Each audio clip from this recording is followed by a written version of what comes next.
Hey Lakeway, Pastor Mike here on my journey to Easter, my personal Bible study, Steps to Easter, and this is day 3. Day 1, we looked at Jesus resurrecting Lazarus from the dead. Day 2 was when Caiaphas, the high priest, began the plot against Jesus, and then Jesus goes into hiding, and this is day 3. And I'm in John chapter 12, verse 1. Now I'm doing this, I normally do this at breakfast time. But this is Friday evening, it's 10 after 8, and I'm doing it on Friday evening for a purpose, and after I read these first 2 sentences, I'll explain why. 6 days before the Passover, Jesus arrived at Bethany where Lazarus lived, whom Jesus had raised from the dead. Here a dinner was given in Jesus' honor. Now when you look at the actual timeline, so for us, Easter is a week from Sunday, Good Friday is a week from today. 6 days before the Passover is today. It's actually the Sabbath, which is Saturday. But the Jewish day began at sundown the day before. So dinner was really the first meal of the day. So in actual timeline, it would be right now. You know, I always try to put myself right there. I love scripture and I always try to put myself in the situation. So this would be the time, this right now, Friday night, that this event was happening. So it's dinner time. So here dinner was given in Jesus' honor. Martha served while Lazarus was among those reclining at the table with him. Then Mary took about a pint of pure nard, an expensive perfume. She poured it on Jesus' feet and wiped his feet with her hair, and the house was filled with the fragrance of the perfume.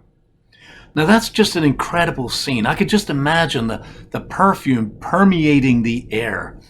Now, try and put yourself in this situation. If you read down, in a minute we'll read that this expensive, what do they call it? Nard perfume was actually a burial perfume. It was valued at about a year's wages, a year's salary. Now you imagine in your house you've got a jar with an expensive substance in it, this perfume, valued at a year's salary. So some people, it's 30,000, some it's 50,000, some it's 70, 80, 90,000 dollars. When I put myself in this situation, if this is my house and Jesus comes to visit me and we're preparing dinner and my wife goes over to the shelf and she picks up this jar of perfume that's valued at a year's wages, goes over to Jesus and dumps the whole thing out on Jesus's feet. Now just think about this. How would you feel? Now, this is pre-resurrection Jesus. For us, I think we kind of spiritualize. When I read, the reaction of the disciples, sometimes I think, well, I wouldn't have reacted that way. But in reality, I would have. So when I put myself in this situation, this is Jesus. We know he's special. We know, you're the Son of God. But there's no resurrection or any of that stuff to happen yet. So there's still this grayness about Jesus. He comes into your home. My wife takes this jar of perfume valued at thousands of dollars and dumps it out over his feet. I'd be pretty peeved.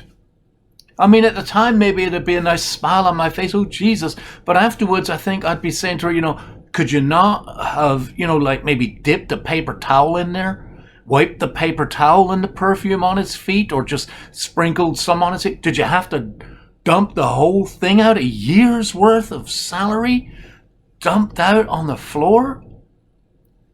But when you think about Mary's perspective, she's at the dinner table with Jesus and her brother, who a few days earlier was dead.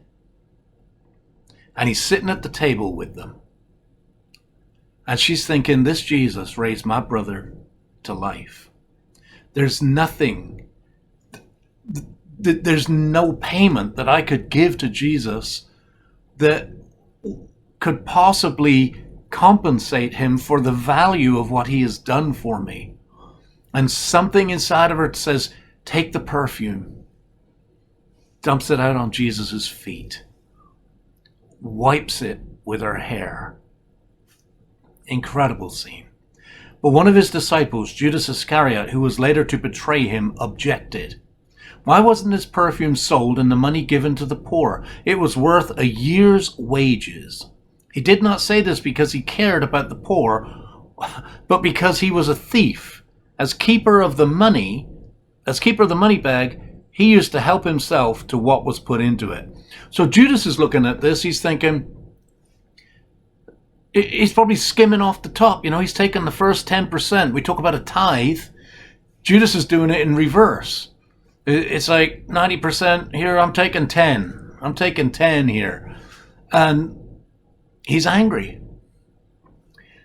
Now, Jesus says something that is absolutely incredible. The scriptures don't talk about it in any more depth, and it doesn't come up in the conversation. Now, you may have read this many times and not thought anything about it, but just think about this. Leave her alone, Jesus replied. It was intended that she should save this perfume for the day of my burial. It was intended. This perfume was for Jesus' burial. Now, why this doesn't bring up conversation? Why doesn't Lazarus speak up and say, no, Jesus, I bought that at the market in Jerusalem? Or Mary, no, we bought it at the market in Jerusalem. Jesus said, it has nothing to do with your burial. What are you talking about, your burial? Are you about to die? She never gets to use it at his burial because even though it seems like God had ordained to some degree that this perfume would be used for Jesus' burial, but she dumps it out now. This is that wonderful interaction between God's will and the free will that he's given man. It's just an incredibly difficult dichotomy to get our heads around. It was intended that she should save this perfume for the day of my burial. Nobody raises an eyebrow. You will always have the poor among you, but you will not always have me. Meanwhile, a large crowd of Jews found out that Jesus was there and came not only because of him, but also to see Lazarus, whom he had raised from the dead.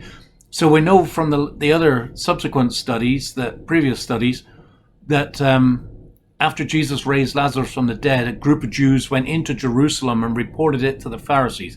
But word has got out. Then Jesus goes into hiding. Now he's come back out of hiding and people hear he's at Lazarus' house. Let's go see it. Let's go see this Lazarus. I mean, this was the guy that was dead. Everybody knew he was dead. So the chief priests made plans to kill Lazarus as well. The poor guy was dead. He gets raised to life, and now they want to kill him again. For on account of him, many of the Jews were going over to Jesus and putting their faith in him. Again, the work of Jesus Christ in raising Lazarus from the dead continues to reap fruit. People putting their faith in Jesus Christ. But the Pharisees and chief priests are just jealous and they're angry. They want to destroy Jesus and they want to destroy any evidence of the work of Jesus. Evil is so pervasive. Hey, I'm not going to do one of these tomorrow because the next step of the journey is actually Palm Sunday, and we'll do that on Palm Sunday, this coming Sunday. Hey, I want to just give you a quick heads up. Even though we're all separated and we've got this stay-at-home thing, we are going to celebrate Easter. We're going to have Good Friday service.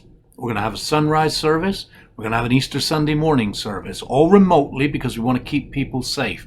Now, I'm going to give you a heads up. We're planning something, and I don't know if it's going to come off, but I want to give you a heads up right now. If you can, download Zoom, Z-O-O-M, onto your phone or onto your laptop. Best thing on Easter Sunday morning is to watch on a laptop or a tablet.